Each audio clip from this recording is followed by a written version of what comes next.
पाकिस्तान और भारत की एक तारीख है। What A Shem for us कि हम 22-23 करोड़ का मुल्क है, दुनिया में एक एटम बम रखने वाला कंट्री है और हमारे पास अंदर कोई पावर नहीं है।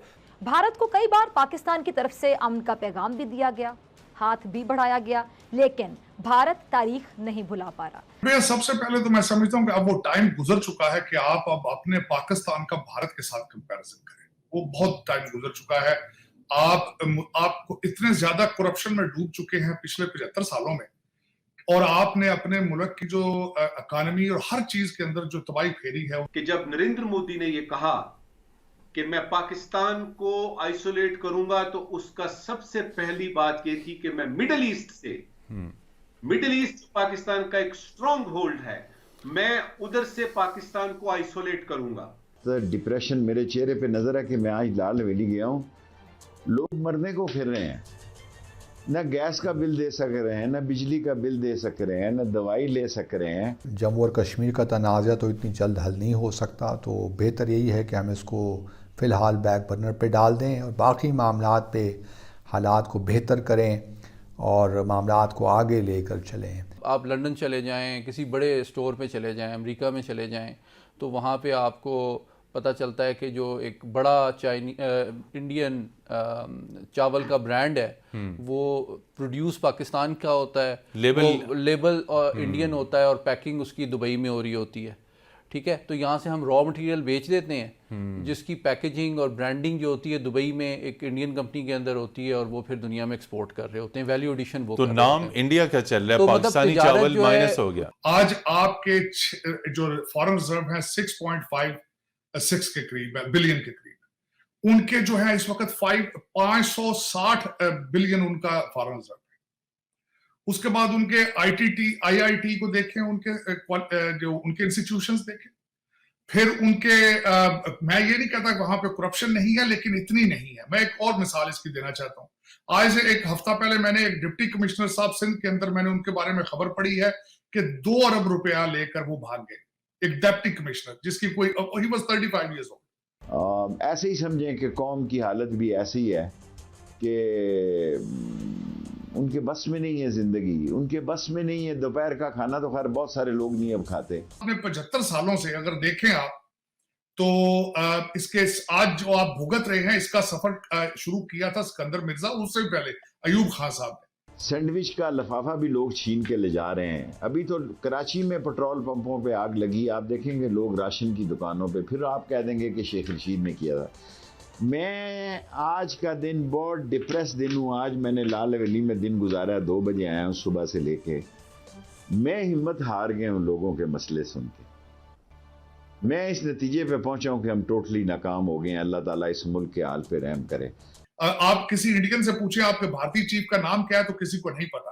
तो दर हकीकत आपका इस वक्त कंपैरिजन अब तो अफगानिस्तान से भी करना, अफगानिस्तान के साथ ज्यादती है।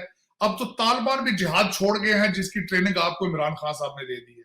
आपकी इस वक्त अगर मिसाल दी जा सकती है तो सोमालिया और कांगो की दी जा सकती है, क्योंकि इस वक्त अफगानी करेंसी भी वो पाकिस्तान से बेहतर है। और दूसरा, आज आपने कभी मुझे करेक्ट करें अगर आप, कि सारे क्राइसिस में आपको सैलाब ज़दगान की भी बात कहीं से नजर आती है? क्योंकि लोगों को मैंने इस हाल में देखा है कि लोग ऐसे जुमले इस्तेमाल कर रहे हैं कि जी इससे मौत आ जाए तो बेहतर है। जो ज़िंदगी हम गुजार रहे हैं, हम बच्चों को दूध नहीं दे सकते और बिजली का बिल जब आएगा, वो कहता है अच्छा लोड शेडिंग है ना, कम बिल आएगा, लोड शेडिंग में मर जाएं बेहतर है, गर्मियों में मर जाएं तो बेहतर है। इस बिल से कौन निजात दिलाएगा?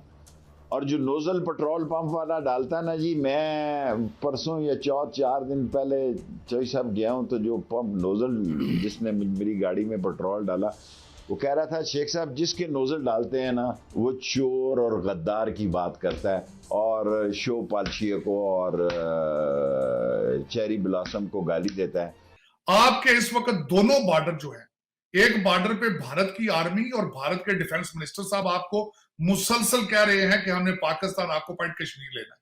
टीटीपी ने आपके अंदर घुस के आपके फौजियों के सिपाहियों के सर उतार के साथ लेके जा रहे हैं, लेकिन किसी के माथे पे बल देखा है आपने? तिजारत एक मतलब एक कॉम्प्लेक्स वैल्यू एडिशन का एक दुनिया में सप्लाई चेन का हिस्सा है। तो अगर यहाँ से कोई चीज़ें गई हैं इसराइल इनडायरेक्टली, तो आई एज्यूम कि वो मिडल ईस्ट में किसी थर्ड पार्टी और देखें कई ममालिक हैं जिसमें मिस्र है, तुर्की है, कतर है, ओमान है, कई ममालिक के रवाबित तो उनके साथ मौजूद हैं। जी हाँ, अब यूएई के साथ भी उनके अब I2U2 के बाद तो बहुत करीबी रवाबित इवन सिक्योरिटी के शोबे में भी इस्तवार हो चुके हैं। तो इनडायरेक्टली तो ये चल रहा है, लेकिन जहाँ तक डायरेक्ट फॉर्मल बायलैटरल रिलेशंस की का ताल्लुक़ है, तो मैं समझता हूँ उसमें तीनों चीज़ें को हमें मद्देनज़र रखना पड़ेगा, जिस तरह बेस्टर साहब ने बहुत जामिया आपको बताया। एक तो देखें आलमी सियासत में तब्दीलियाँ तो बहुत सी आ रही हैं डेफिनेटली, लेकिन दूसरी बात यह है कि हमें उसका कॉस्ट बेनिफिट एनालिसिस करना पड़ेगा। इंडिया जो फॉरेन पॉलिसी है उसमें भी हमारे लिए कई लेसन्स हैं। देखिए, मैं मिडल ईस्ट के हवाले से हमेशा से कहता हूँ कि मिडल ईस्ट के हवाले से इंडिया की पॉलिसी आप देखें कि उसके ईरान से भी अच्छे ताल्लुकात हैं, उसके इंडिया से भी, उसके इसराइल से भी अच्छे ताल्लुकात हैं, उसके सऊदी अरब के साथ भी अच्छे ताल्लुकात हैं। मैं मिडल ईस्ट की बात कर रहा हूँ, सऊदी अरब के साथ भी उसके अच्छे ताल्लुकात हैं, यूएई के साथ भी उसके अच्छे ताल्लुकात हैं। तो भारत यूएई ताल्लुकात तो मजबूत तरीन हैं। तो वो जियोपॉलिटिकल कंपटीशन में एक अलाइनमेंट किए बगैर तिजारती और दूसरे शोबे हैं उनमें अपने कौमी मफादात को वो आगे बढ़ा रहे हैं। तो मेरे ख्याल में एक सोच तो पाई जाती है। नजमुल साकिब साहब, इन्होंने कहा कि कुछ हद तक इसका असर हमारी कश्मीर डिप्लोमेसी पे भी पड़ेगा। आप समझते हैं कि कश्मीर डिप्लोमेसी पहले ही हम नज़रअंदाज कर चुके हैं, या ये जो नई डेवलपमेंट्स हो रही हैं इससे कश्मीर डिप्लोमेसी बिल्कुल ही फारिग हो जाएगी? चूँकि जो भी डेवलपमेंट्स होती हैं डायरेक्टली इनडायरेक्टली असर तो पाकिस्तान के ऊपर यकीनी तौर पे पड़ता है। अक़वाम मुत्तहिदा की रेजोल्यूशंस हैं वही फ़लस्तीन पे हैं, वही कश्मीर पे हैं। मतीन साहब, डिप्लोमेसी में बात की जाती है।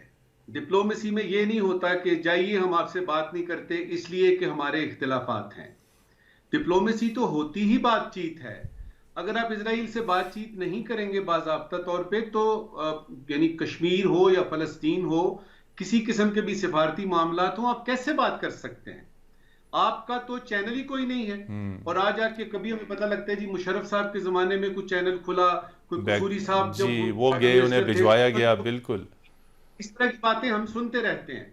सवाल ये है, मैं आपको 3 इसमें ऑप्शंस देता हूं मतीन साहब, आपको और अपने यानी सैयद मोहम्मद अली साहब को और आपके जो सुनने वाले और देखिए, पहली ऑप्शन है कि आप इजराइल को तस्लीम ना करें, इसी तरह से चलता रहे जिस तरह चल रहा है, और वो जज्बाती आपका वो सिलसिला जारी रहे कि जी हम ये जो OIC बनी थी ये तो फलस्तीन के लिए बनी थी और पाकिस्तान जो था वो OIC का पहला होस्ट था और उस वक्त से लेके अब तक हम फलस्तीन के साथ हैं वगैरह वगैरह, चलते रहें इसको लेके। ये है आपकी ऑप्शन नंबर 1, जिसमें आपको कुछ करने की जरूरत नहीं है इसलिए कि आप इस पे अमल कर रहे हैं। दूसरी ऑप्शन, आप इजराइल को तस्लीम कीजिए और उसके रंग में ढलने की कोशिश करें।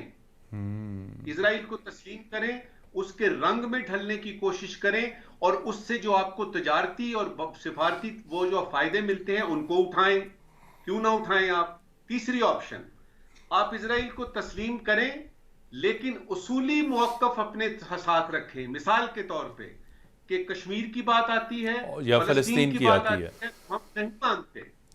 हम नहीं मानते इजराइल को, और हम फलस्तीन का जो उसूली मौक़िफ़ है, जो समस्या है, जो फलस्तीन का कॉन्फ्लिक्ट है, वो उनसे बायलैटरली भी बात कर सकते हैं। तो ये 3 ऑप्शंस मैं आपको दे रहा हूं।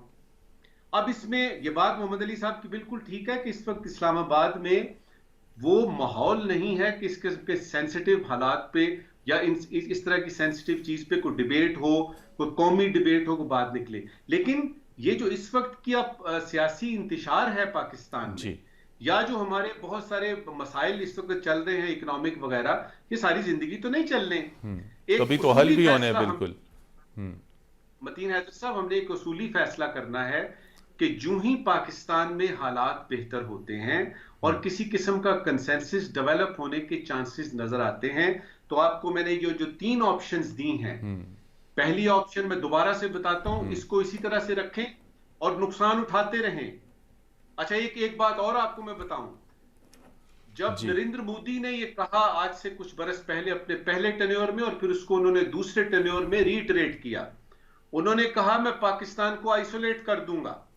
जरा ये गौर से सुनिएगा, मैं बड़ा क्या अहम कह रहा हूं। स्टेटमेंट था, बहुत अहम स्टेटमेंट था, बिल्कुल। हाँ, मैं पाकिस्तान को, आप मुझे ये बताइएगा कि क्या उसने आइसोलेट करना है नॉर्वे स्वीडन से, हमें नॉर्थ अमेरिका से करना है, साउथ अमेरिका से करना है, साउथ एशिया से करना है, कि मिडिल ईस्ट से करना है?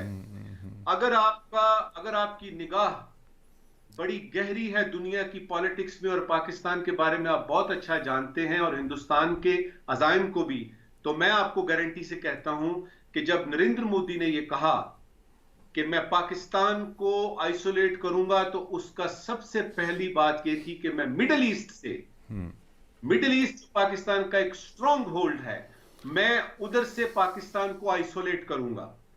अब आते हैं आप यानी फाइनल बात की तरफ कि ये तीनों ऑप्शन जो मैंने दी हैं, इस पे जी। बहस करनी बड़ी जरूरी है, क्योंकि पाकिस्तान को नुकसान हो रहा है।